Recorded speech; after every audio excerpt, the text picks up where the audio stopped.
Palm Bay mornings start too early for people like me. The sun beats down on the windows through the blinds, which I deliberately leave closed. At 73, I've long since stopped torturing myself with alarm clocks. They are the invention of those who still count on something. I have no such illusions.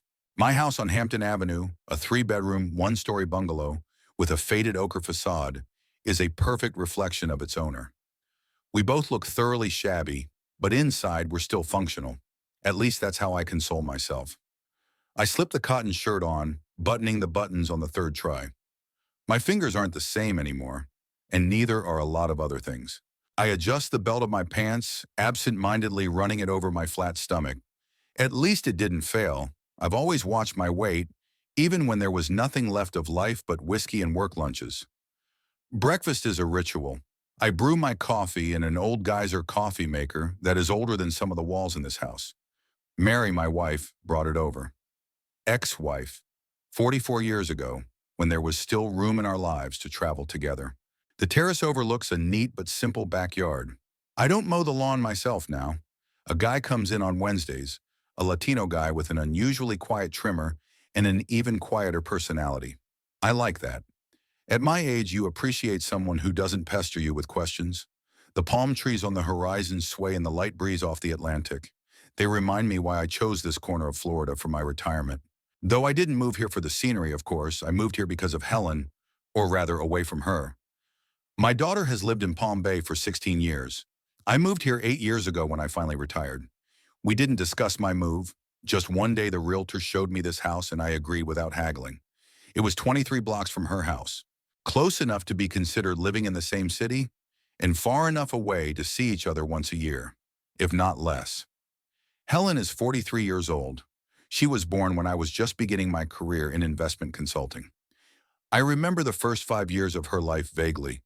Travel, late-night calls with clients in different time zones, the constant fear of missing an important deal.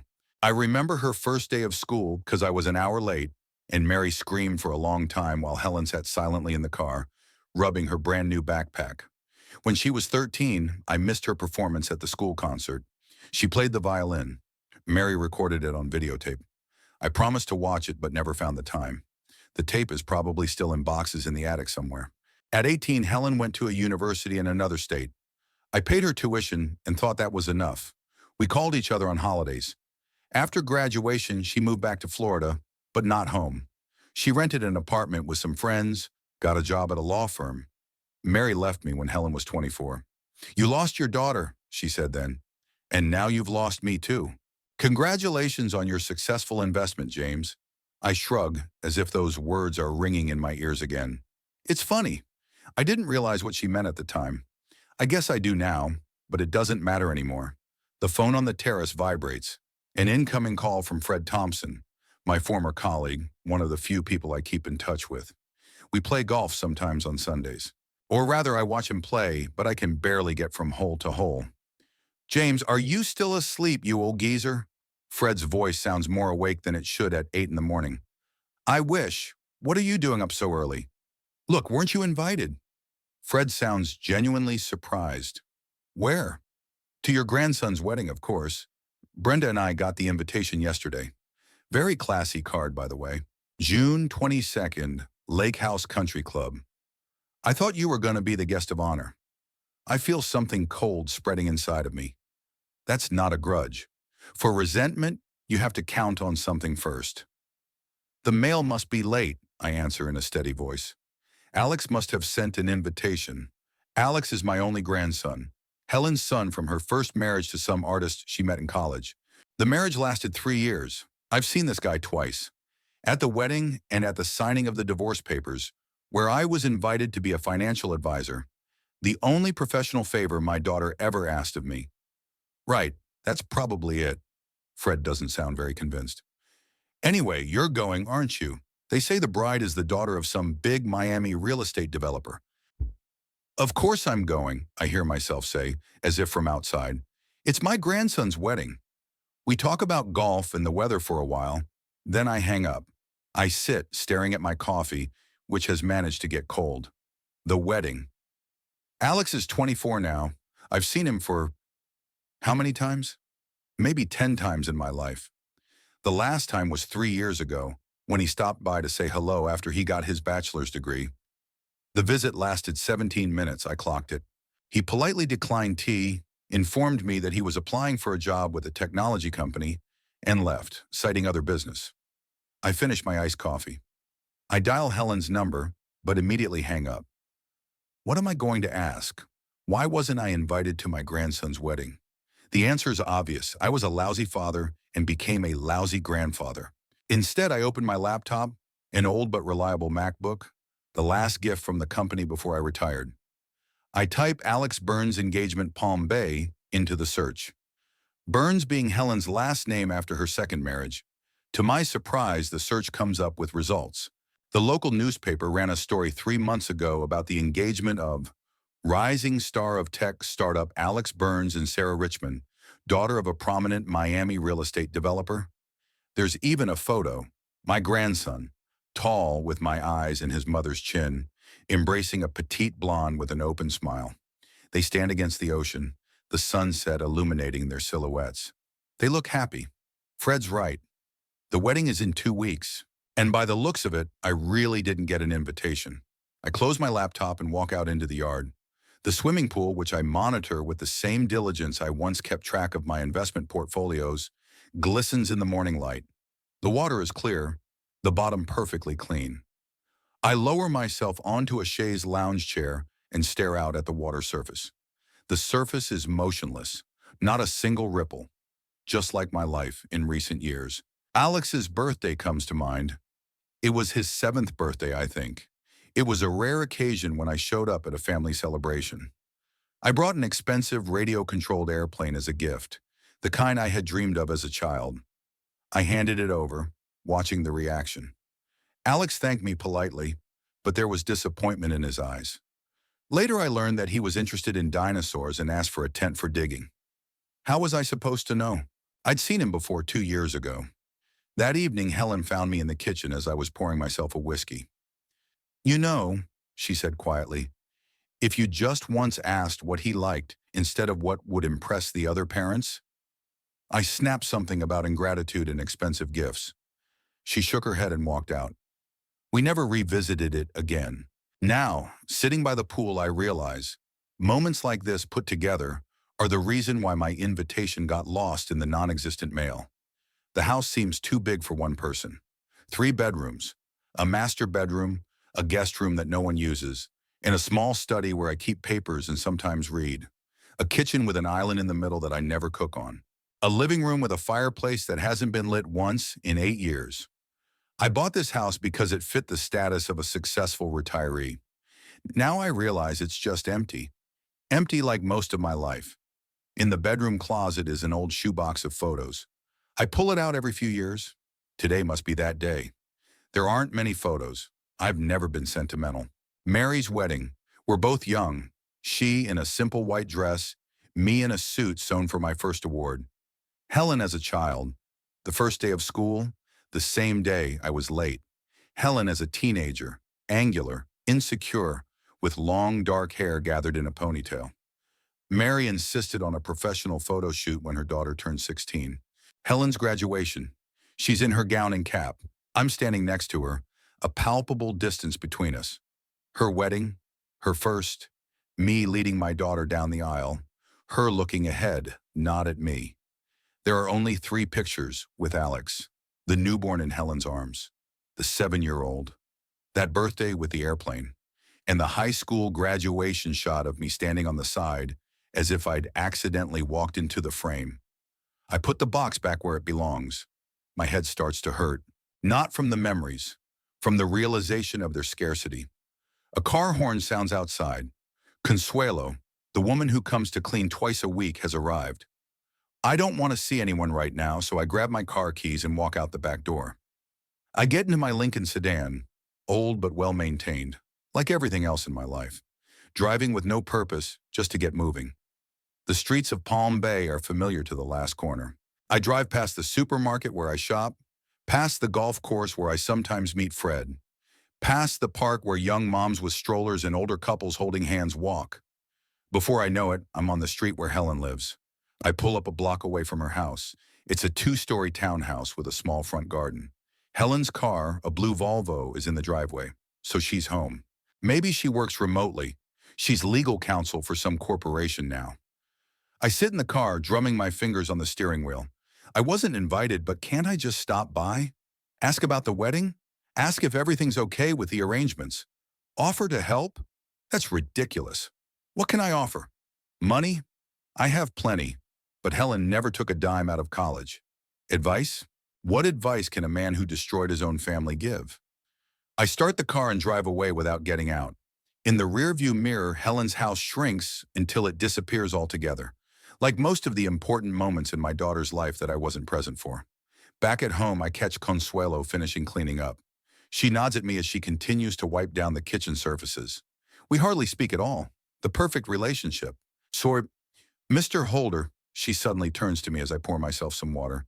Are you having a party? What? I don't understand. A holiday, she repeats, pointing to the calendar on the refrigerator. June 22nd.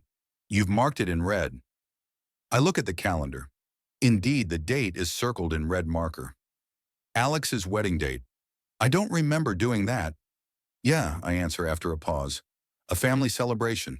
Consuelo smiles and nods, returning to her work. To her, I'm a successful grandfather preparing for an important event. It's ironic. I walk to my office and sit down at my desk. I glance at the phone. I could call Helen, or even Alex directly, ask about the invitation, but that would be humiliating, like I'm begging for attention I don't deserve. Instead, I open my desk drawer and pull out my checkbook. I write a large check for a wedding gift. I put it in an envelope and sign it to Alex and Sarah from Grandpa. I don't write the address on the envelope because I don't know where my grandson lives now. In the evening, I sit on the terrace with a glass of whiskey. It's getting dark and the pool lights come on. The water shimmers blue, reflecting the stars. My phone vibrates again, an incoming from Fred. I thought I'd check in about golf on Sunday, he says. Are you in? Yeah, sure, I say. And by the way, did you check your email? Did you find an invitation? Not yet, it'll probably come tomorrow. Listen, have you thought about just calling Helen? Ask her directly. Maybe they got the wrong address or something. Maybe, I said evasively. Look, I've got to go. I'll see you on Sunday. I hang up without waiting for an answer. The sky over Palm Bay is clear, without a single cloud. The stars are bright as diamonds on black velvet. Somewhere out there, among those stars, there must be answers to questions I've never asked. Why did I let work consume my life? Why didn't I make time for my daughter? Why did I decide that material prosperity would replace presence and attention? There are no answers, only stars, indifferent to human error. I finish my whiskey and go inside. Tomorrow is another day in the series of identical days that make up my retirement life. Another day approaching the wedding I wasn't invited to. Or maybe I was. Maybe the invitation really was lost. After all, the mail gets it wrong sometimes. People sometimes give second chances. Even people like me. Anyway, who am I kidding? There's not going to be an invitation. And I deserve it. 5 days before Alex's wedding, I make a decision. It doesn't come suddenly, but as if it's slowly crystallizing out of the morning fog that envelops the pool this time of year. I will be there, invited or not. It's not a heroic gesture or an attempt at a relationship. More like an instinct for self-preservation. If I miss the wedding of my only grandchild, I will finally recognize myself as a ghost, and I'm not ready for that level of non-existence yet. The day begins as usual. I take a shower standing under the hot jets longer than necessary, shave extra carefully, cutting off the gray stubble that's been growing lately. I make coffee. I make scrambled eggs. Eat half of them, throw the rest away. So, I say aloud, turning to the empty kitchen, how do I do this? You could call Helen and ask her directly. Daughter, why didn't you invite your own father to your son's wedding? But we both know the answer, and we both know I deserve it. You can show up unannounced. Just show up and sit in the back row somewhere. Maybe I wouldn't even be noticed until after the ceremony. But that's cowardly, and I can be anything I want to be. Cold, calculating, selfish, but not a coward. No, I have to be there openly. Come with my head held high. Like a guest, not a thief sneaking into someone else's party. I walk over to the bedroom closet. Inside hang suits, dark blue and fine wool, gray and barely there stripes, black for special occasions. Shirts are lined up in rows, white and blue, all identical. The habits of a successful man. You're seen by your clothes, you're seen by your intellect. The old saying runs through my head as I go through the ties. The suits look too big. I've lost weight in recent years. Not on purpose. I just don't have the same appetite anymore. I'll have to stop by the atelier to get something tailored. My grandson's wedding is not the kind of event where you can look unkempt. I choose a dark blue suit and take it off the rack. I add a white shirt and a dark maroon tie. Classic. Nothing flashy. I'm not going to draw attention, just show respect. The phone rings, interrupting my musings. It's Fred. James, did you get an invitation? No, I answer dryly. And you won't. Damn, man, this is wrong. Maybe I should talk to Helen. I mean, Brenda and I see them sometimes at fundraisers. I could somehow... Don't, I said. I'll handle it. How are you going to handle it? There's genuine concern in Fred's voice. I'm going to the wedding. Uninvited? He's clearly shocked. Are you serious? Absolutely. This is my grandson, Fred, the only one. I won't miss his wedding just because my daughter doesn't think I'm worthy of being there. They won't stop you? I'm sure they'll have a guest list. Security. I'm not going to storm the gates, I said, grinning. I'll just show up as a regular guest. I am, after all, the groom's grandfather. Fred is silent for a while. You know, he says finally, I'd probably do the same thing, if I were you. That's good, Aunt, I say. I'll see you there then. After the call, I drive into town. My first stop is an atelier on Main Street. Marco, the owner, an elderly Italian man, greets me with a nod. He's been serving me for 7 years and knows my preferences. Mr. Holder, he greets me. What can I do for you? I need a suit fitted, Marco, for the weekend. He measures me, making notes in a small notebook. He clucks his tongue when he notices how loose the jacket fits. You're losing weight, Mr. Holder. That's not good at your age. Thank you for the medical advice, I reply with a touch of irony. How long will it take? 3 days. Pick it up on Friday. I thank him and walk out. Next stop is the jewelry store. I need a gift. Something dignified but not flashy. Something that will show my status but won't look like an attempt to buy favor. At the jewelry store, I'm greeted by a young woman with a professional smile. What can I do for you? I need a wedding gift for my grandson and his fiancée. Oh, how nice, she exclaims. We have an excellent selection. Silver photo frames? Crystal glasses? No, I shake my head. Something more. Substantial. I look through the display cases. Nothing seems to fit. The receipts are impersonal. Dishes will gather dust in a closet. Jewelry is too intimate. Do you have anything, unique? I ask. Something with meaning. The girl thinks for a moment, then her face lights up. We have a collection of antique pocket watches. Some date back to the early 20th century. Many couples choose them as family heirlooms that can be passed down from generation to generation. She shows me a display case of watches. One catches my eye. Gold, finely engraved on the lid. Elegant, but not flashy. I take it in my hands. A pleasant heaviness. The mechanism ticks quietly. I open the lid and the inside can be engraved. I'll take it, I say, and make an inscription. Time is precious. Spend it on the ones you love. From Grandpa. The girl writes it down, smiles. Beautiful words. The watch will be ready the day after tomorrow. I pay and walk out. The words of the engraving echo in my head. Isn't that a little hypocritical of me? I, who never followed this principle, am now trying to teach my grandson? But maybe that's exactly the point. To warn him against the mistakes I've made myself. I stopped by the supermarket to buy groceries for dinner. Consuelo's not here tonight, so I'll have to cook it myself. Nothing complicated. Steak, potatoes, salad. A simple meal for the common man. When I get home, I find an envelope on my doorstep. White, thick, gold embossed. My heart sinks for a moment. Really? But no. It's an invitation to a fundraiser from the local hospital. I donate money to them every year, and they never fail to include me on the guest list. unlike my own family. In the evening, I sit on the terrace with a glass of whiskey and look out over the pool. The water is calm, reflecting the stars. I think of Alex. I remember him as a baby, a tiny creature with powerful lungs. He screamed so loudly that the panes in the windows seemed to shake. Helen, exhausted from sleepless nights, looked 10 years older. I came for the weekend to see my grandson. I stayed for 2 hours and left, claiming I had a work emergency.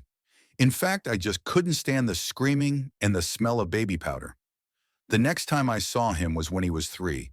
He was already talking, though I couldn't understand most of the words. Helen was translating. He asked why your hair is white, she explained. Because I'm old, I answered then, without thinking. Alex nodded as if that explained everything. When I was 5, he asked why I didn't live with them. Because I have my own house, I answered evasively. And why don't you come over more often? He persisted. I don't remember what I answered. Probably something about work. Then there was that birthday party with the airplane, and a few more Christmas and Thanksgiving gatherings, when Helen couldn't think of an excuse not to invite me. When Alex turned 15, I tried to connect with him, invited him on a fishing trip. I bought 2 rods, rented a boat. We spent 4 hours in the middle of the lake, barely talking.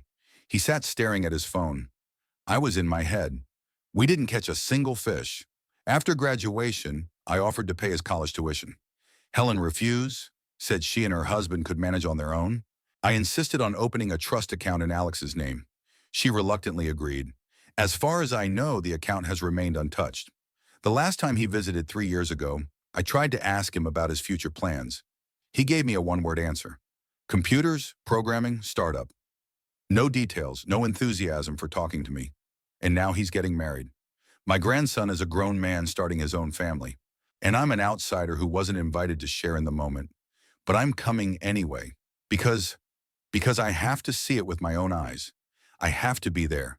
To do the right thing for once. Maybe this is my last chance. The next day, I call the lake house, the venue for the ceremony. I introduce myself as the father of the bride, inquiring about the details of the organization. The receptionist is eager to share information. The ceremony will begin at 5 p.m., she says, on the outdoor terrace overlooking the lake, then a cocktail hour in the lobby, and the banquet in the main hall from 6 to 11. Thank you, I say. Is the guest list finalized? Yes, sir.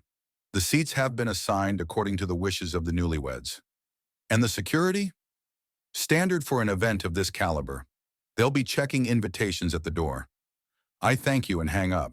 So we can't just show up. I need a bigger plan. On Friday, I pick up my fitted suit and engraved watch. Marco did a great job. The jacket fits perfectly now, emphasizing what's left of my once athletic figure. You look like $1 million, Mr. Holder, Marco comments as he helps me try it on. Thank you. I hope it makes an impression. A woman? He winks. Anna, Mom. On a family, I answer dryly. The watch looks great, too. The engraving is crisp, elegant. I wrap it in a velvet box and then in a plain white box with a silver ribbon. No cards, the gift will speak for itself. That evening, I stand in front of the mirror, trying on the suit again. I turn around, checking the fit in the back. A few gray hairs are poking out at my temple. I smooth them down. Despite my age, I still hold my posture. The old military bearing hasn't disappeared, even though I was in the Army more than half a century ago. Tomorrow is Saturday. The wedding is still 2 days away. I decide to spend them preparing myself mentally. It's not every day you get to go to an event you weren't invited to. Saturday morning, I wake up early and go swimming. The pool is the only place I still feel strong. The water supports my body, hides its imperfections. I do 20 laps, slowly but surely. Once I could do 50, but that was in another life. After swimming, I have breakfast on the terrace. Eggs, toast, coffee. I read the newspaper, even though I've already seen all the news online. Habit. The day promises to be hot. Typical Florida weather. I wonder what it'll be like at the wedding. The lake house seems to be air-conditioned, but the ceremony is outdoors. Might want to bring a hat. Fred's on the phone. He's on his way to play golf and offers to join us. No, I decline. Getting ready for the day after tomorrow.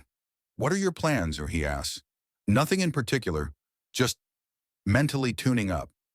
James, are you sure this is a good idea? I keep thinking about your decision. Maybe we should call Helen. No. Honor, my voice is firmer than I expected. I'm going. Enough discussion. Fred sighs and changes the subject. We talk about the weather, about politics, about real estate prices, the usual conversation between two old men. As we hang up, I feel slightly irritated. Fred's right. This is probably a bad idea.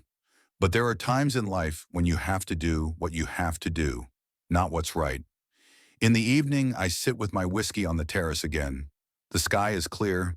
The stars are bright. My thoughts return to Alex and his fiancée. What is she like, Sarah Richmond? Daughter of a real estate developer. Probably spoiled with money, but maybe not. It's hard to tell from one picture in the local paper. Will they be happy? Will my grandson make the same mistakes I did? I am reminded of my own wedding. Mary was beautiful in her simple dress. I was young and ambitious. We thought we had a lifetime of joy and accomplishment ahead of us. And it was, but not as we imagined. Sunday, I'm back to swimming, reading, making myself lunch. Time stretches slowly. Late in the afternoon, I take my suit out of the closet, hang it on a special rack so it won't wrinkle overnight. I check to make sure my shoes are clean. I put the present on the nightstand so I don't forget it. As I fall asleep, I think about what I'll say when I'm asked why I came uninvited. Because it's my grandson, I rehearse in my mind. Because this might be my last chance to see him happy. It sounds pathetic even in my head.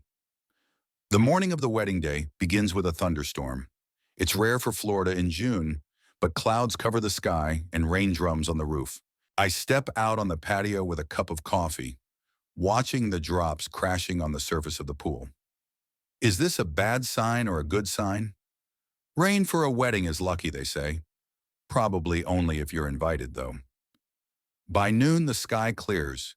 The sun dries the puddles, leaving behind the freshness and smell of wet earth. I start getting ready. I shower, shave extra carefully. I check for gray hairs in my nose and ears. A small thing, but important at my age.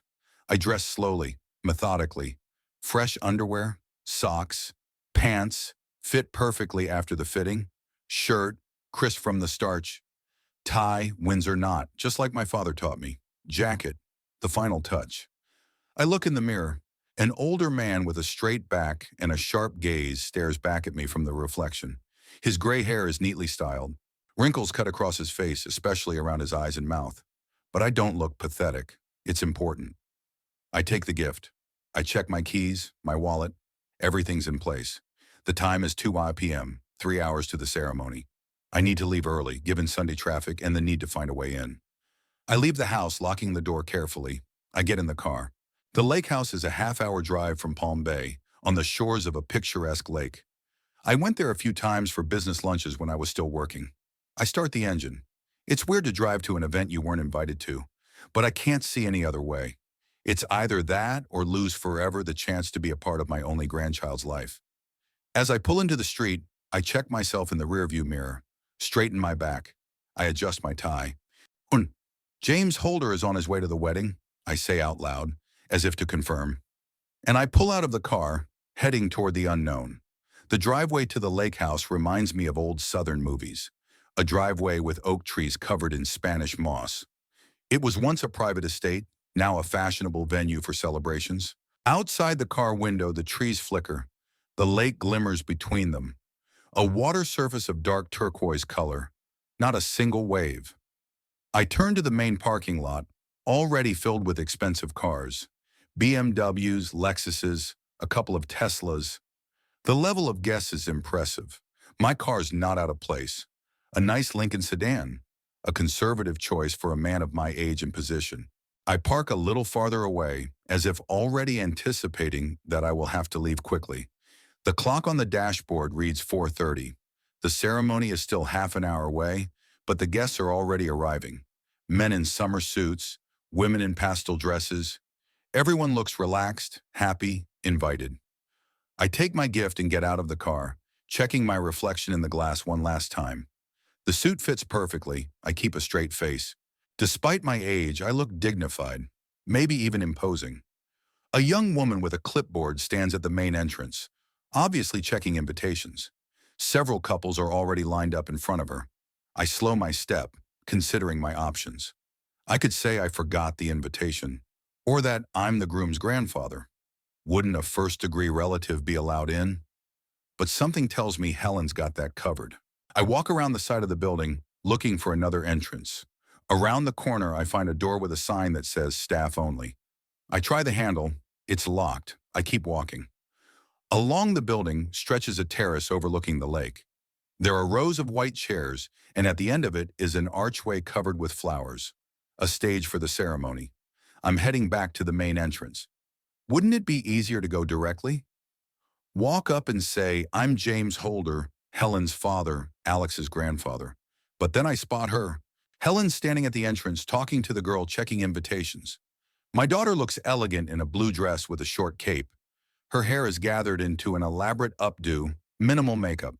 She's always been beautiful, taking the best from me and her mother. I decide to wait. I don't want to make a scene in front of all the guests.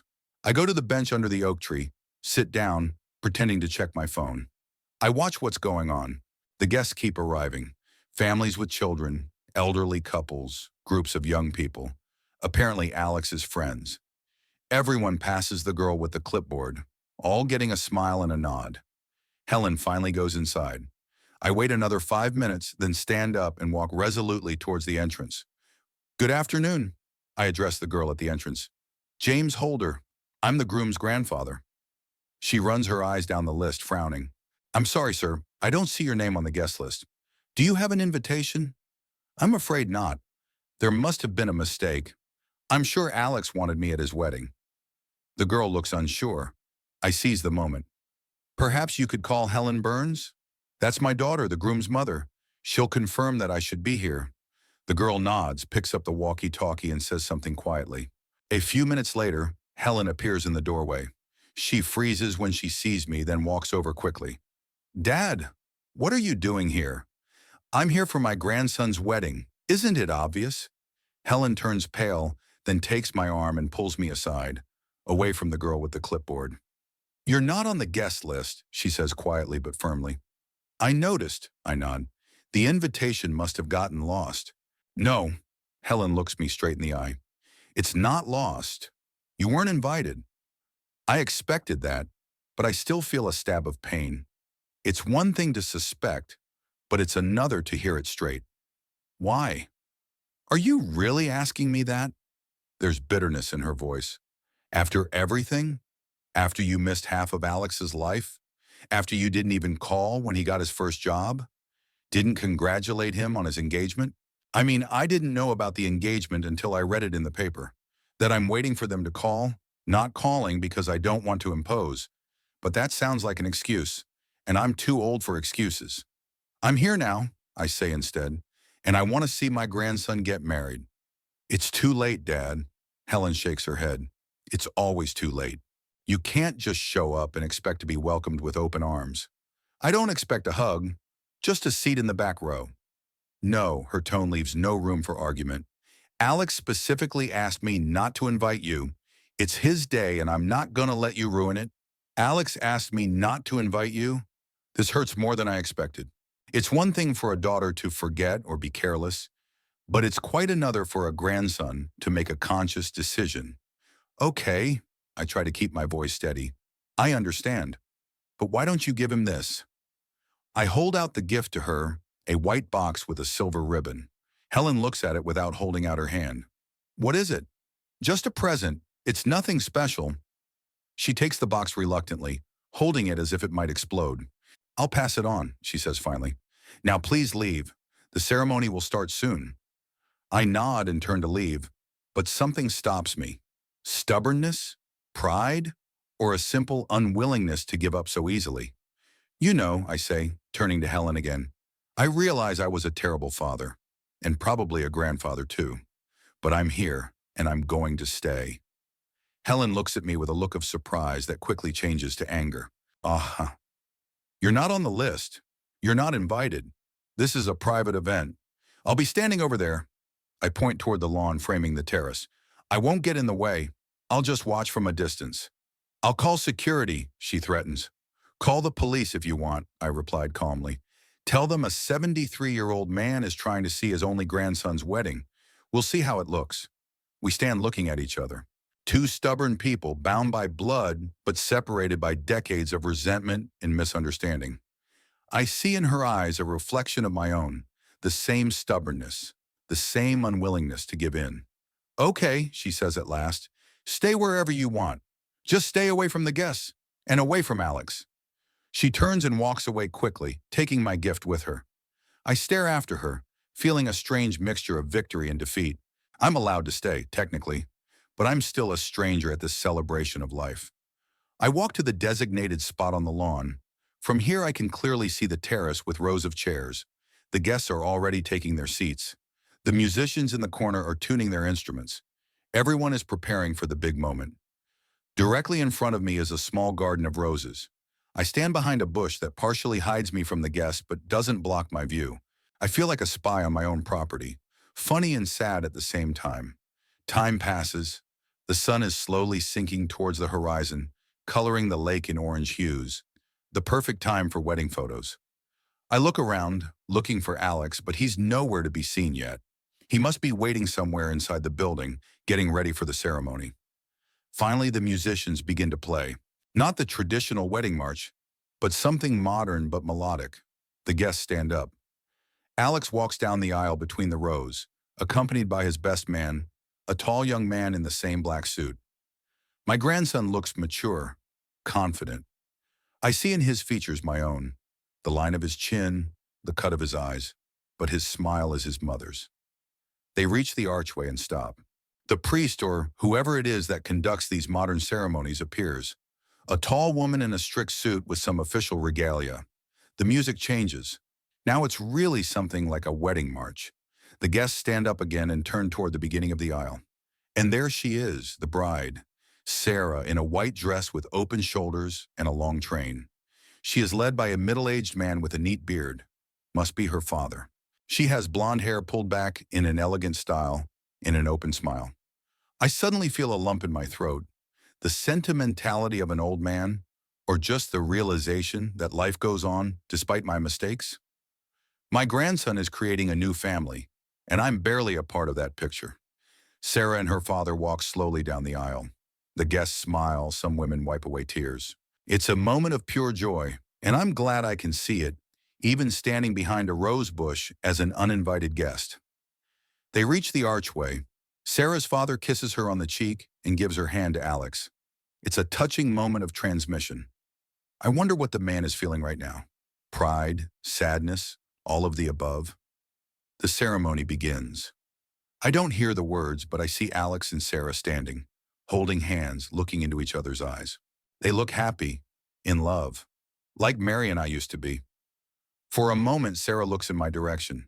Maybe by accident, maybe something caught her eye. Our eyes meet. She freezes, clearly surprised to see me behind the rose bushes. She says something to Alex, pointing in my direction. He turns around. I can see his expression change from joy to surprise, then to confusion. And then, to my amazement, Sarah picks up the skirt of her wedding dress and walks toward me. Not toward the exit, not toward the guests, but straight toward me. Alex tries to stop her, but she says something to him and keeps walking. I stand there, not knowing what to do. Should I leave? Stay? What is she going to say? What should I say? Sarah comes closer. I can see her face clearly now. Young, beautiful, with light makeup that emphasizes her natural beauty. No, Ram. Are you Mr. Holder? She asks, stopping in front of me. Alex's grandfather? Yes, I answer quietly. I'm sorry I came uninvited. I was just about to leave. No, she shakes her head. Don't go. I'm so glad you're here. I look at her, surprised. You are? Of course, she smiles. Alex has told me so much about you. I've always wanted to meet you. Alex told you about me? What could he tell you? Sarah. I hear Helen's voice. My daughter is walking quickly towards us, followed by Alex. What's going on? Alex's mom.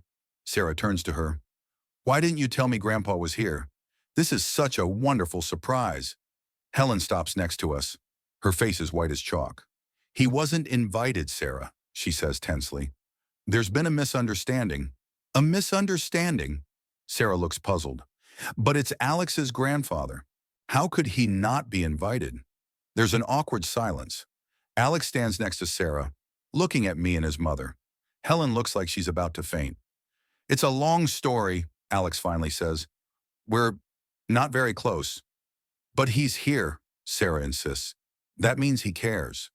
She turns to me. Mr. Holder, you should join us at the reception. I look at Helen. She avoids my gaze. It's your day, I say softly. I don't want to cause trouble. Trouble? Sarah frowns. What kind of trouble? Your family. She takes my hand. Please, for me. Her touch is warm, sincere. This girl I'm seeing for the first time in my life shows more kindness to me than my own family has in years. I look at Alex, looking for confirmation or denial. He looks at his fiancée with admiration, then shifts his gaze to me. Grandpa, he says after a pause, Sarah's right. Stay. Helen turns to him sharply. Alex, you said it yourself. I know I did, he interrupts. But today is a special day. And if Sarah wants all the family members here, Helen looks like she wants to object, but she doesn't. I can read the warning in her gaze, or fear. It's decided, Sarah announces cheerfully. Mr. Holder, you're coming with us. She pulls me by the arm, dragging me toward the building. I want to introduce you to my parents. The revelation of a family secret took me by surprise. Before I knew what had happened at the altar, I was caught up in a whirlwind of consequences. Sarah, a sweet and straightforward girl, insisted that I attend the wedding reception. Her words to Helen, it's Alex's grandfather. How could he not be invited? Sounded like a small revelation to me. At least one person in this world thought my presence was natural and necessary. The lake house banquet room was tastefully decorated. White tablecloths, silverware, floral arrangements in pastel colors. The guests, dressed in festive attire, were moving from a glass of champagne to casual conversation. I could feel their eyes on me, curious, evaluating, sometimes wary. Tell me, Mr. Holder, what did you do before you retired? Sarah asked me when we were seated at the table. At her insistence, I was seated next to her and Alex at the bridal table. I was an investment advisor, I answered. Helping people invest their money for maximum profit. How interesting. Sarah looked genuinely interested.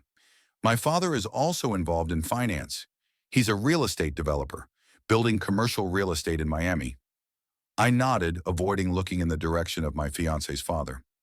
Matthew Richmond was sitting a few seats away from us, chatting with an older gentleman. If Elizabeth had told him about our story, he didn't give any sign of it. Helen kept to the opposite end of the table, occasionally casting worried glances in my direction. Her husband, Richard, tried to engage her in general conversation, but I could see her nodding absent-mindedly, not listening. Grandpa rarely talks about his work, Alex interjected. He's a man of few words. I didn't think we had much to talk about, I answered, looking my grandson in the eye. There was an awkward pause. Sarah shifted her gaze from me to Alex, obviously sensing the tension. You know, she said finally, I think you two have a lot more in common than you realize. Alex isn't much of a wordsmith either, and just as stubborn.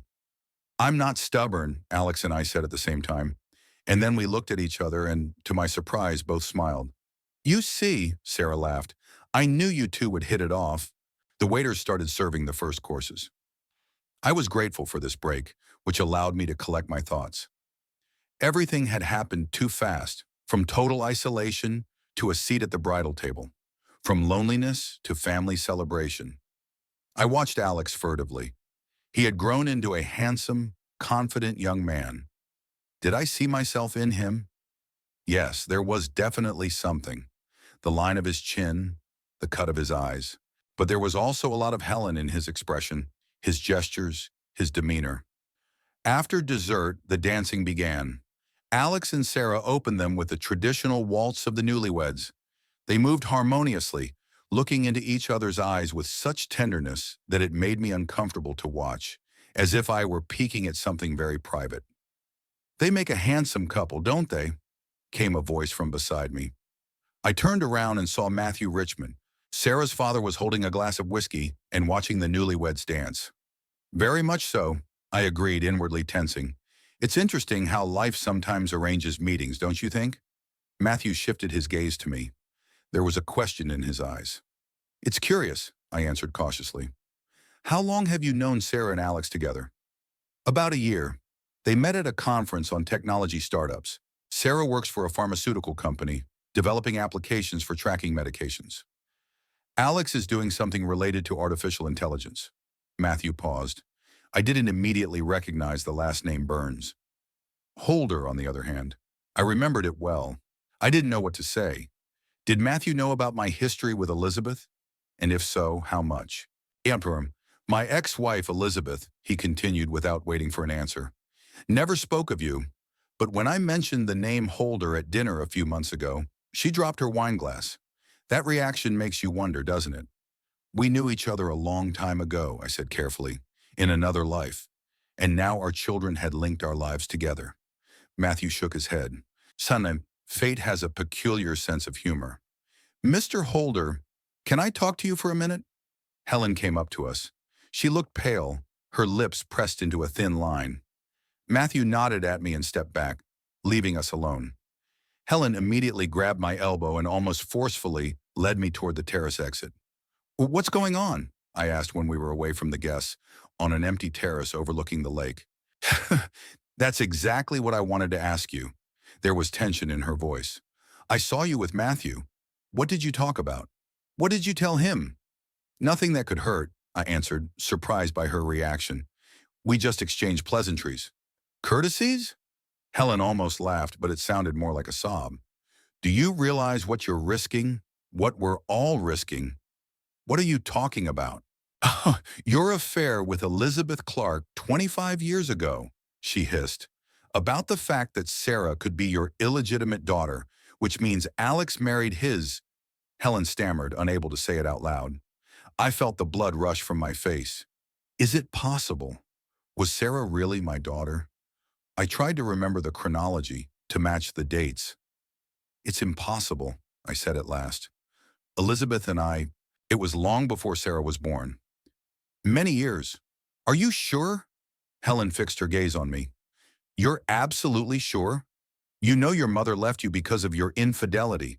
She told me before she died about how she caught you with Elizabeth, her best friend. So that's what Helen knew. But she only knew part of the truth. Yes, Mary did find out about my affair with Elizabeth, but Helen didn't know all the details. Or did she? I don't want this day to be ruined, Helen continued. I don't want our son to find out that his father and grandfather are scoundrels, that his new wife might be his relative. Helen, I tried to speak calmly, even though everything was turning over inside. We need to discuss this somewhere else, not here and not now. Where? When? You've avoided serious conversations for 20 years, always finding excuses to avoid responsibility. Her voice shook with barely contained rage. It's so convenient to live in your own little world, isn't it? Not thinking about the consequences of your actions on others. I wanted to object, but she was right. I'd always avoided confrontation, preferring to retreat rather than confront. It had become part of my nature to slip away when the going got tough. I'll talk to Elizabeth, I said finally. Find out everything. A little late, don't you think? Helen grinned bitterly. The wedding had already taken place. She turned abruptly and walked back into the hall, leaving me alone on the terrace. I looked out at the lake, where the stars and the lights of the manor reflected, and tried to make sense of what had happened. Could Sarah have been my daughter? I tried to remember the last time I had seen Elizabeth. It was a few months before Mary left. We had met at a hotel in Tampa where I was on a business trip. Elizabeth was visiting for work at the time. One meeting led to another, and I shook my head, pushing the memories away. That was over 30 years ago. Sarah is clearly younger.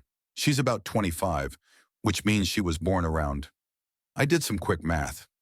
No, our affair with Elizabeth ended long before she was born. Mr. Holder? I turned around.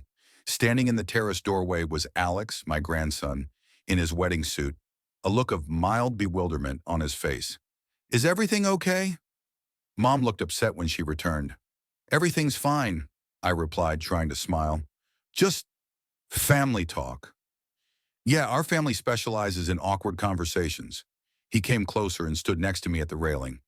I wanted to apologize. For what? For not inviting you. Alex looked genuinely embarrassed. It wasn't my choice. I mean, I was told you wouldn't want to come, that you weren't interested in such events. Who told you that? My mom, my stepfather too. They convinced me that you'd rather stay home. I nodded, unsurprised by this revelation. And you believed it. I didn't know what to think, Alex admitted. We see each other so rarely. After that visit when I graduated from college, I wanted to stop by a few more times, but something always got in the way. Work, moving, projects, life, I finished for him. I understand. We were silent for a while, looking at the water. The night was windless, and the lake lay before us like a huge black mirror reflecting the stars. Sarah says I should spend more time with you, Alex finally said, to get to know you better. Nakrum. Smart girl, I noted. You're a lucky girl. Yes, Alex smiled, and there was so much genuine joy in that smile that I felt uncomfortable with the thoughts Helen had just conjured up. She's the best thing that's ever happened in my life. Take care of her, I said quietly. Don't make the same mistakes I made. What mistakes? I looked at my grandson, a young man who was just beginning his journey. How much did he have to learn? How many mistakes to make? And what secrets could destroy his happiness? Don't let your work consume you so much that you don't have time for your loved ones, I said. Time slips away. Then one day you wake up an old man who no one wants to see at family gatherings. We should get back, he finally said. Soon there'll be cake and dancing with my parents. Sure. I took a step to the side, letting him go. Grandpa, he stopped in the doorway. I'm glad you came. I really am. I stood on the terrace for a while longer, gathering my courage. I had to get back to the hall, where Helen was probably already stoking her paranoia, where Matthew Richmond was probably nursing his suspicions, where the guests were having fun, unaware of the storm brewing beneath the surface of the family celebration. When I finally entered the hall, the music was playing loudly and couples were twirling in a dance. Helen was nowhere to be seen. And then I saw her, Elizabeth. She was standing against the far wall, watching her daughter and her husband. She was wearing an elegant dark blue dress, her hair gathered into a simple updo. Without thinking, I headed toward her. We needed to talk, find out the truth once and for all, and perhaps prevent a disaster that could have ruined the lives of our children and grandchildren. I don't know what exactly happened in those few minutes while I was talking to Elizabeth in the corner of the banquet hall. It all happened so suddenly that I barely had time to realize what was happening. Elizabeth had only managed to say, James, we need to talk right away, and we had already stepped aside, looking for a relatively secluded spot among the crowd of celebrants. Elizabeth looked worried. The wrinkles around her eyes were deeper with tension, her fingers nervously clutching her small evening bag. I saw Helen, she said quietly, leaning toward me. She's very upset. That's putting it mildly, I replied, looking around for my daughter. She's convinced that Sarah could be your daughter, Elizabeth finished for me. I know she is, and I'm afraid she might do something stupid. I wanted to ask what exactly Elizabeth meant, but I didn't have time. At that moment, Helen's voice came over the speakers, loud and slightly trembling. She was standing on the small dais where the orchestra had been playing before, holding a microphone in her hand. The music stopped and all the guests turned to her. Ladies and gentlemen, Helen began, her voice echoing around the room. I would like to say a few words about my son and his choices. Something in her tone made me tense. I looked at Elizabeth. She was pale. Oh my God, she whispered. She wouldn't dare. Alex has always been a smart boy, Helen continued, looking over the heads of the guests. But even smart people make mistakes sometimes, especially when they don't know all the facts. I started to make my way through the crowd toward the dais. I had to stop Helen before she said something we'd all regret. That we'd all regret. Mom, Alex's voice came from somewhere in the center of the room. What's going on? I just want everyone to know the truth, honey. Helen smiled, but the smile didn't touch her eyes. The truth about our family, about your grandfather who showed up at your wedding so suddenly, even though no one invited him. The guests began to whisper. I could feel their gazes on me, but I kept moving forward. A few more steps and I could reach Helen, take the microphone from her. Your grandfather, Helen looked directly at me, and your fiance's mother share a history. A very personal history, if you know what I mean. A whisper drifted through the room. Alex stood motionless, his face a look of bewilderment. Mom, he took a step toward the dais. I don't know what you're talking about. Your grandfather and Elizabeth Richmond, Sarah's mother, were once lovers, Helen blurted out. And there's a possibility that Sarah is actually your aunt. There was absolute silence in the hall. Even the breathing of everyone in the room seemed to stop. I froze a half step away, stunned by Helen's candor. This wasn't how I'd imagined talking to my grandson about a past I'd long wanted to forget. Is this some kind of joke? Alex's voice sounded muffled, as if he was short of breath. I finally made it to the dais and stood next to Helen. It's not a joke, I said into the microphone she was still holding. But it's not the truth either, at least not all of it. I looked around the room. All the faces were turned toward us. Alex and Sarah stood in the center, holding hands, both shocked and confused. Matthew Richmond stood at the bar with a glass in his hand, a look of disbelief on his face. Elizabeth stood a little farther away with her hand to her mouth. Yes, Elizabeth and I had a brief affair many years ago, I continued, deciding that half-truths were worse than open honesty right now. It was a mistake that we both realized and regretted, but it happened long before Sarah was born. She's not my daughter. How do you know that? Helen asked sharply. You don't even remember how many affairs you've had. Her words were like a slap in the face.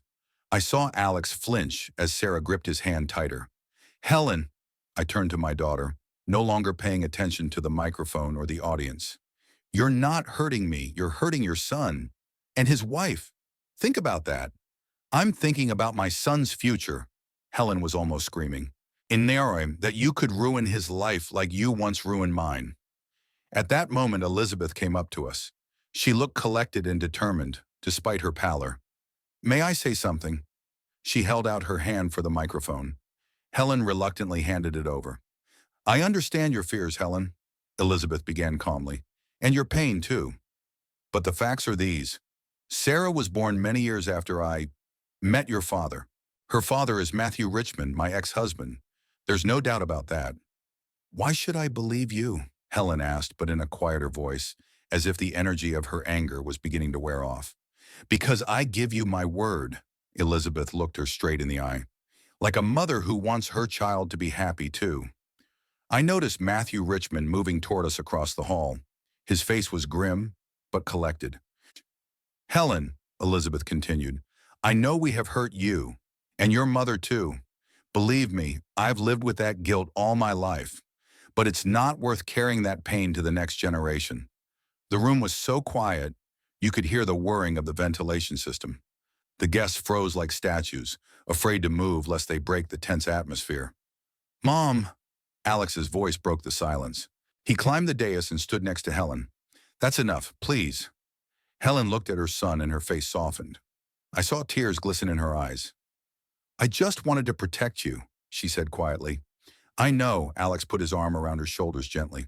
But now you're only making it worse. Helen lowered her head. I could see the tension gradually leaving her body, replaced by fatigue and maybe shame. Maybe we should continue this conversation in a more private setting, I suggested, looking at the shocked guests. That's a good idea, Alex agreed. He turned to the guests. Ladies and gentlemen, we apologize for this misunderstanding. Please continue to have fun. Band, music. The musicians, clearly delighted at the opportunity to lighten the mood, played a quick, upbeat dance. A few couples, trying to pretend that nothing special had happened, stepped onto the dance floor. But most of the guests remained standing, whispering and casting curious glances in our direction. Alex led us, me, Helen, and Elizabeth, to a small room next to the banquet hall, which apparently served as a resting place for the newlyweds. Sarah followed him, holding his hand. I noticed that Matthew Richmond had joined us as well. As the door closed behind us, cutting off the noise of the hall, Alex turned to us. His face was pale but determined. Now I want to hear the truth, he said firmly. The whole truth, without secrecy. Helen sank down on the small sofa against the wall, suddenly small and faded. Elizabeth remained standing by the door, arms crossed over her chest. Matthew stood next to his daughter, putting a hand on her shoulder in a protective gesture. Sarah, Alex looked at his fiancée. Do you want to hear this? Sarah was pale but held herself with surprising dignity. Yes, she answered quietly. I think we both deserve to know the truth about our families. Alex nodded and turned to me. Grandpa? I took a deep breath. Where to begin with a story that started long before he was born? A story I'd rather forget, but which now seemed to have power over our present and future? Your grandmother Mary and Elizabeth have been best friends since college, I began. They went to school together, started working together. Elizabeth was a bridesmaid in our wedding. I looked at Elizabeth, seeking encouragement or maybe permission to continue. She gave a barely perceptible nod. Tona, for many years we were just acquaintances through Mary. But then, I stammered, choosing my words. Then we both found ourselves in a difficult situation. I was unhappy with my marriage, feeling misunderstood. Elizabeth was going through a breakup with a young man. We met at a conference in Tampa where I went to work, and she was visiting relatives. And you started an affair, Alex finished for me, his voice neutral. Oh, yes, I admitted. It went on for a few months. We met in secret, when we both had a chance to get out of town. And then Mom found out, Helen interjected, her eyes glistening with unshed tears. She told me about it before she died. How she caught them together. How her best friend and her husband betrayed her. It's true, I nodded. Mary found out. She found our letters. But that was years before you were born, Alex. And certainly before Sarah was born. How many years ago was that? Alex asked, looking at me point blank. I did a quick calculation in my mind. 34 years ago, I answered. And you're 24 now. Sarah's about the same age. 25, she corrected quietly. It was a mistake, Elizabeth said, stepping forward. A terrible mistake that cost me my friendship with Mary and years of guilt. But as I said, Sarah was born many years after that. Her father is Matthew. Matthew Richmond nodded, squeezing his daughter's shoulder tighter. I can confirm that, he said calmly. I have no reason to doubt the paternity. Helen eyed them suspiciously, but she seemed to find it increasingly difficult to cling to her fears in the face of the certainty of everyone present. But why didn't you ever tell me? Alex asked, turning to me again. Why do I have to find out this way, at my own wedding? I don't know, Alec, I answered honestly. Maybe because I was ashamed of my actions. Maybe because I didn't want to ruin your idea of family. Or because your mother and I haven't had a real conversation in a long time. That's right, Helen snorted. He always preferred to pretend that everything was fine rather than actually dealing with the problems. Alex shifted his gaze from me to his mother, then to Elizabeth and back again. His face changed gradually from shock and disbelief to fatigue and finally to some new understanding. So all these years, he said slowly, all this distance between us, all this tension in the family, was because of an old story that doesn't even have anything to do with the present? No one answered. Sarah stepped closer to Alex and took his hand. I think, she said quietly, that the past matters. But what matters even more is how we let it affect our present. I looked at this young woman with a new respect. There was a wisdom in her words that seemed to transcend her years. You're right, I said, and maybe it's time to stop letting old mistakes define our relationship today. Helen snorted but remained silent. Alex took a deep breath and straightened up, as if making some kind of decision. I believe you, he said, looking at Elizabeth and Matthew. I believe that Sarah and I are not related, and I'm glad of that, because I love her, and I don't want to lose her. Sarah smiled through the tears that were beginning to gather in the corners of her eyes. But, Alex continued, turning to Helen and me, I wish my family would finally learn to communicate normally, without all the drama and hidden resentments that had been lingering for decades. Helen lowered her eyes. I was silent, not knowing what to say. Maybe, Alex said more softly, it's time to start over. Try to recognize each other as we are now, not through the prism of old mistakes. I felt something clench in my chest. Was it hope or fear of a possibility that seemed too fragile, too improbable? I'd like that, I said quietly. If you'll let me, I'd like to try to be a better grandfather than my father was. Helen lifted her head, and I saw that tears were streaming down her cheeks. I don't know if it's possible, she said in a shaky voice. So many years, so much pain. Mom, Alex came and knelt down in front of her, taking her hands in his. I'm not asking you to forget or forgive all at once. I'm just asking you to try. Helen looked at her son with a long stare, as if seeing him for the first time. Then she nodded slowly. For your sake, she said, I'll try it. Alex smiled and put his arm around her. Over his shoulder, Helen met my eyes. There was no forgiveness in them, but maybe there was a tiny crack in the wall she'd built between us. I think we should go back to the guests, Matthew said, breaking the moment. They've probably already come up with a dozen theories about what's going on here. Yes, you're right, Alex stood up and helped his mother up. But before we go out, I want everyone to understand that this is my and Sarah's day, and I'm not going to let any family secrets or old grudges ruin it. He spoke with such conviction that no one dared to object. When we returned to the hall, the guests were quiet, watching us with anxious interest. Alex stepped up to the dais, still holding Sarah's hand. Ladies and gentlemen, he said loudly, but without a microphone, I apologize for the slight misunderstanding. Every family has its skeletons in the closet, and sometimes they choose the most inopportune moment to come out. A chuckle rippled through the room as the tension began to subside. But tonight, Sarah and I are not going to let the past cloud our present and our future. He raised the glass of champagne someone held out to him. To new beginnings and to love, which is stronger than any obstacles. The guests raised their glasses, smiling with relief. The music started again, this time softer, more romantic. Alex and Sarah descended from the dais and started dancing, slowly circling in the center of the hall. Gradually, other couples joined them. I stood against the wall watching them. My grandson looked happy despite the shock he was going through. His wife seemed to be made for him. They moved in unison, as if they could feel each other's every movement. Helen was standing not far from me, watching the dancers too. Her face was thoughtful, no longer contorted with anger. He's a good man, I said quietly.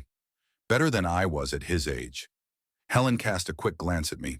Yes, she agreed after a pause. He's always been like that. Ever since he was a child. We were silent for a moment.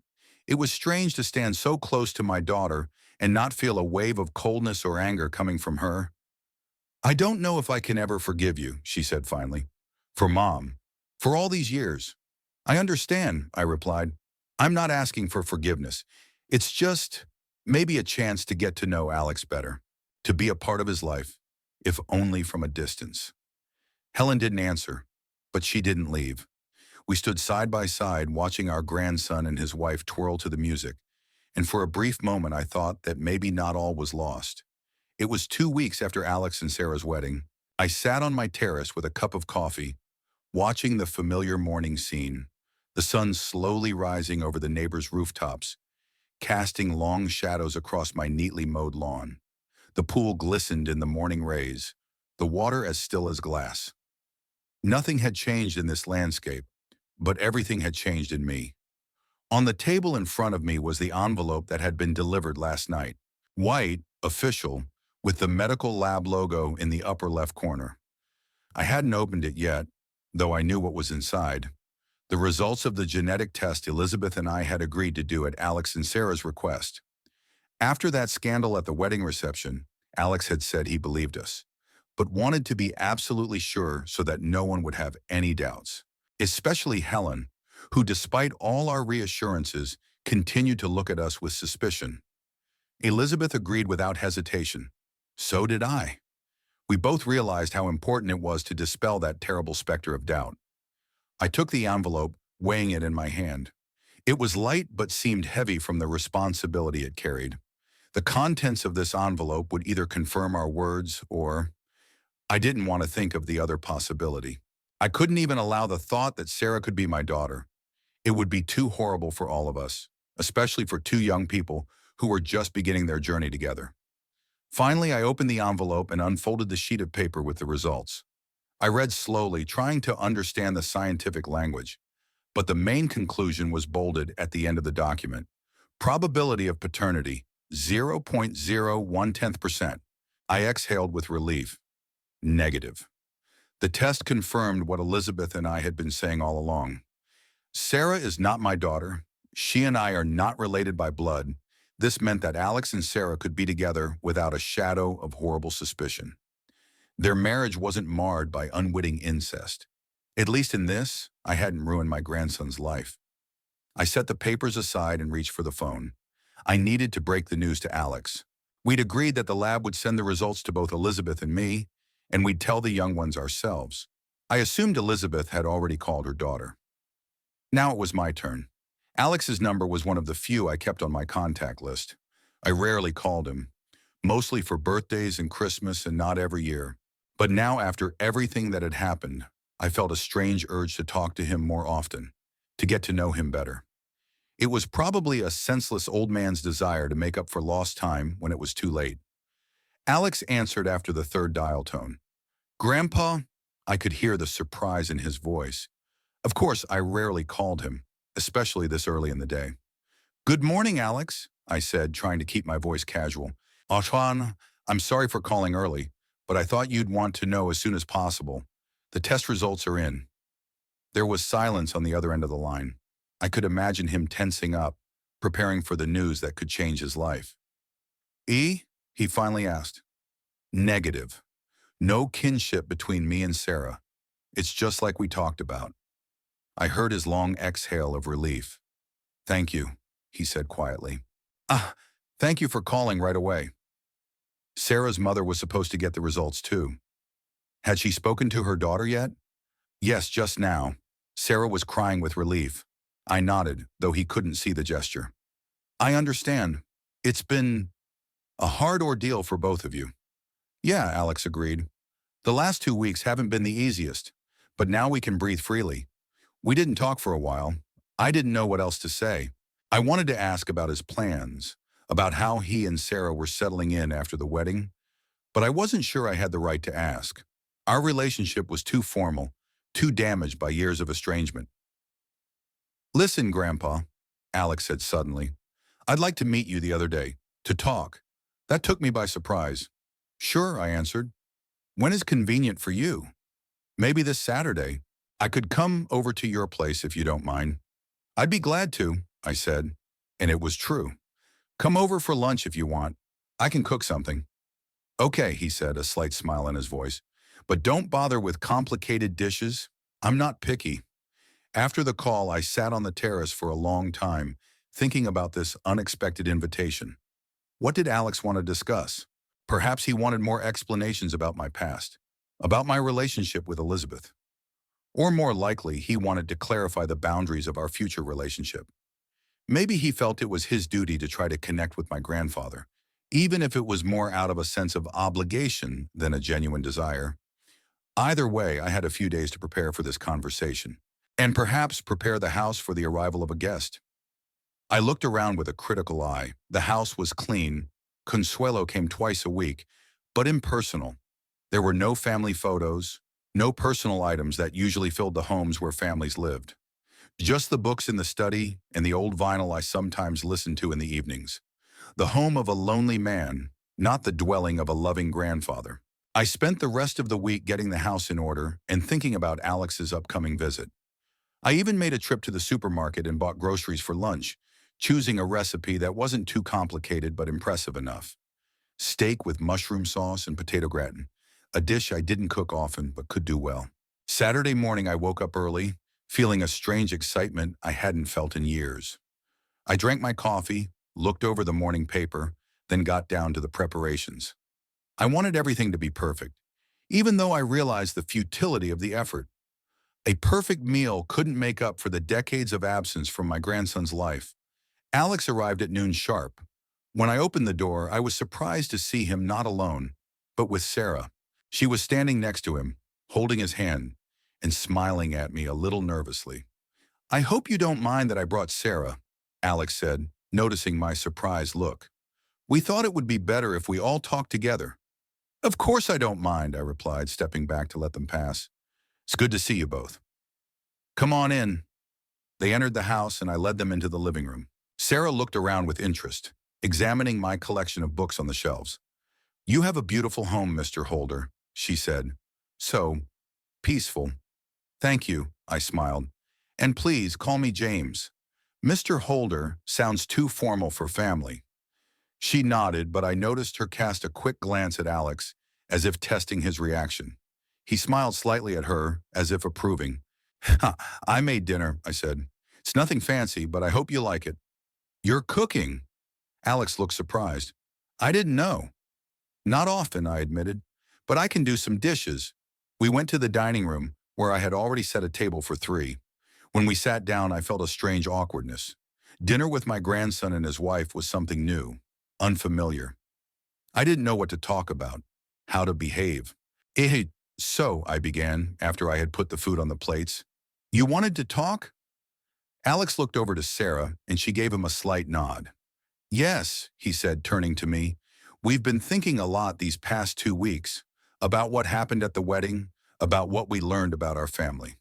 I nodded, waiting for him to continue. And we decided, Alex continued, that we wanted a fresh start. No secrets, no loose ends. That's reasonable, I said carefully. But to do that, we need a better understanding of what happened in the past. Not to judge or blame, he hastened to add, but to understand and maybe find a way to move on. I put my fork down slowly. I thought we'd already cleared that up. The test results. It's not just about the test, Sarah said softly. It's about how this story has affected your family. The relationship between you, Helen, and Alex. I looked at them both. They were so young, so full of hope and faith that things could be fixed, healed. I didn't want to disappoint them, but I knew the truth. Some wounds were too deep to ever truly heal. What exactly do you want to know? I finally asked. Everything, Alex answered simply. From the very beginning, how you met your grandmother, how your problems started, what led you to the affair with Sarah's mother. Everything. I took a deep breath. It was a long and complicated story, most of which I'd rather forget. But perhaps it was time to face it. Mary and I met in college, I began. She was an art major, I was an economics major. We were very different, but maybe that's what attracted us to each other. She was bright, emotional, full of ideas and creative energy. I was more reserved, practical, career-oriented. I was quiet for a moment, thinking back to those early years of our acquaintance. We were so young, so in love, so confident that we would overcome any challenges. We got married right out of college. I was offered a job at an investment firm in New York, and we moved there. Mary got a job at a gallery, but it wasn't what she dreamed of. She wanted to create her own art, but our small apartment wasn't suitable for a studio, and I was too busy building a career to pay attention to her needs. I looked at Alex. He was listening intently, not interrupting. 3 years later, Helen was born. Mary devoted herself fully to motherhood, leaving her job behind. I was content. I thought that was the way it should be, that my wife should take care of the baby while I provided for the family. What I didn't realize was that she felt trapped, stripped of part of her identity. I paused, gathering my thoughts. We began to drift apart. I was spending more and more time at work, building my career. Mary was at home with Helen, increasingly unhappy and frustrated. We hardly talked at all, except about domestic matters. When Helen went to school, Mary tried to go back to art, but by then a chasm had formed between us. And then you met my mom, Sarah said quietly. I nodded. Elizabeth had been Mary's best friend since college. She was often at our house, a sort of aunt to Helen. She was as creative and bright as Mary, but without the bitterness and frustration that had become part of my wife's character by then. I loved talking to her. She understood my world too, took an interest in my work, asked intelligent questions. I didn't go into exactly how our affair began. Those were details they didn't need to know, but they were old enough to understand the big picture. I'm not proud of what happened. It was weakness, cowardice. Instead of honestly admitting that my marriage was falling apart and trying to fix things or end it with dignity, I sought comfort in the arms of another woman. And not just any other woman, but my wife's best friend. Sarah wrinkled her nose slightly, and I realized I wasn't speaking of her mother in the most flattering terms. I'm sorry, I said. I didn't mean anything bad about Elizabeth. She was young, lonely, perhaps impressionable. The main fault lies with me. That's okay, Sarah replied. I know my mom. She's no saint, and she, too, recognizes her guilt for what happened. I nodded, grateful for her understanding. When Mary found out about us, she was devastated. Not so much because of my infidelity. There wasn't much left of our marriage by then, but because of her best friend's betrayal. It ruined their friendship forever. Elizabeth left town, and Mary and I continued to live together for a few more years. For Helen's sake, we told ourselves, but perhaps just out of fear of change. And then she left after all? Alex asked. Yes. Helen was 14 when Mary finally decided she'd had enough. She took her daughter and moved to Florida to live with her sister. I didn't resist too much. By then, we were more strangers than spouses. I continued to provide for them financially, visiting Helen a few times a year. But she was already a teenager, angry at the world in general and at me in particular. Our relationship never recovered. What about Elizabeth? Sarah asked. Did you keep in touch? I shook my head. No. After Mary found out about us, Elizabeth and I decided it was best to cut off all contact. She started a new life. I continued mine. We didn't see each other until your wedding day. Alex looked thoughtfully at his plate. And Mom? Did she know about this story the whole time? I don't think so. Mary passed away from cancer 5 years ago. And apparently before she died, she told Helen what had happened. Before that, I doubt Helen knew the details. She just grew up with the belief that I was a bad father and husband, that I chose my career over my family. Which is pretty much true, Alex pointed out. I couldn't deny it. Yes, it was true. I made a choice that I regret. I missed the chance to see my daughter grow up, to see you grow up, and now I'm paying for it with loneliness. There was silence in the room. I could see Alex and Sarah looking at each other, silently communicating with each other. It was that intimacy, that understanding that comes when two people are truly close, something Mary and I never had. I appreciate your honesty, Grandpa, Alex said finally. It helps me to understand why Mom is so protective, why she always kept you at a distance from us. I nodded. She was protecting you from disappointment, from pain. I can't blame her for that. But I'm an adult now, Alex continued, and I can decide who I want in my life. I looked at him, not sure I understood what he was saying. Sarah and I talked about it, Alex said, and we decided that we'd like to know you better. I can't promise that it will be easy or that Mom will accept it gladly, but we want to try. I felt something clench in my chest. It was hope, fragile, uncertain hope, but hope nonetheless. I'd be very happy to, I said quietly, if you're sure that's what you want. I am, Alex nodded, but there's one condition. What's that? No lies, no innuendo. Complete honesty about our family, I wondered. Could I promise such a thing? Were there any other secrets I wanted to keep? No, I decided. No more hiding, no more avoiding difficult conversations. I agree, I said. Total honesty. The rest of lunch passed in a more relaxed atmosphere. We talked about Alex and Sarah's work, about their plans for the future. They had recently bought a small house in the suburbs and were in the process of fixing it up. Alex talked about his startup related to artificial intelligence, Sarah about her work in a pharmaceutical company. They were smart, enthusiastic young people, and I was proud of them, even though I hardly had a right to be proud. When they were about to leave, Alex suddenly hugged me, quickly, awkwardly, but sincerely. Sadie, thanks for lunch, he said, and for the conversation. Thank you, I said, for the second chance. We'll talk to Mom again, Alex said, standing in the doorway. I can't promise that she'll change her attitude toward you, but at least she'll know that we're in touch. I nodded, realizing that I shouldn't expect much more.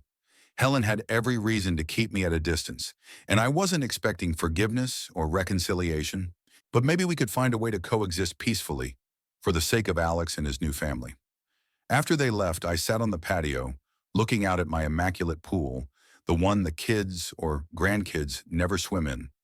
On the table next to me lay the result of a genetic test, confirmation that at least one decision in my life had not led to irreparable consequences.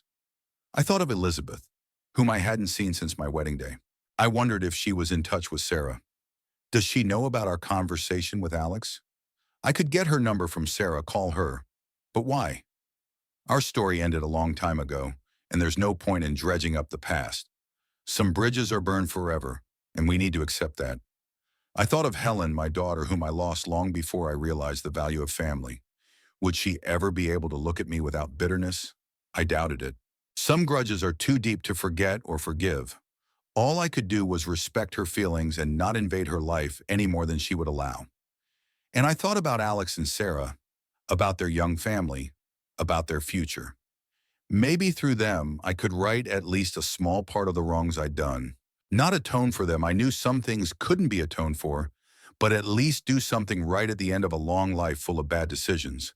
The sun was beginning to set, coloring the sky orange and pink. I sat alone on my terrace, but for the first time in a long time, I didn't feel lonely. There was a new day ahead, new opportunities. Not for reconciliation or forgiveness. I knew some bridges had been burned forever, but for acceptance. Acceptance of the consequences of my actions. Acceptance of responsibility. Acceptance of life as it is, with all its non-ideal, sometimes painful, but authentic relationships. In the end, perhaps that is the wisdom of old age, the ability to face the truth without excuses and to find peace in accepting what cannot be changed.